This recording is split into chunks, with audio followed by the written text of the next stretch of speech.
অনেক দিন পর দুপুরে আছে, কিন্তু আমি বেশ তৃপ্তি করে খেয়েছি। কারণ আমার একটা প্রিয় রেসিপি, যেটা মানে আমার মা করে দিয়েছে। আর মায়ের হাতের কি বলবো, মায়ের হাতের কচুর শাক বহুদিন পর খেলাম, তাই তো এত ভালো লাগলো আরও। যাই হোক, নমস্কার বন্ধুরা, আশা করি তোমরা সবাই খুব ভালো আছো। চলে এসেছি আবার একটা নতুন ভিডিও নিয়ে।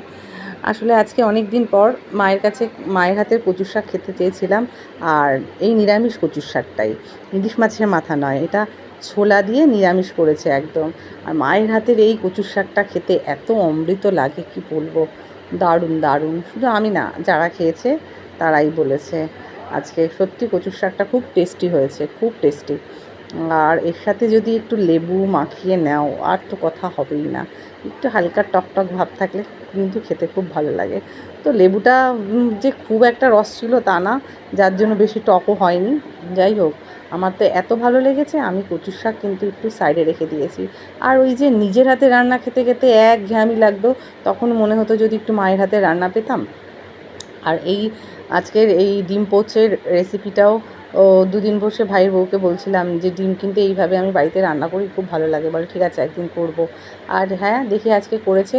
আর সত্যি কথা, খেয়ে দেখলাম, ওকে কিন্তু বলিনি যে আমি কিভাবে বানাই, কিন্তু স্বাদটা অনেকটা দেখলাম ঠিক আমি যেই স্বাদটা আনি অনেকটা সেরকমই হয়েছে।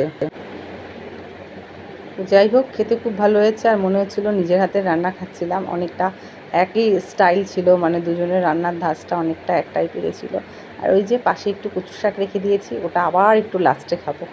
ভাবলাম এটা তো এত ভালো লেগেছে, দেখি। তারপরে তো ওই ডিমের কারিটা খেয়ে দেখলাম যে না, এটাও বেশ ভালোই হয়েছে খেতে। যাই হোক, সবার শেষে আমি কুসুমটাই খেয়েছি।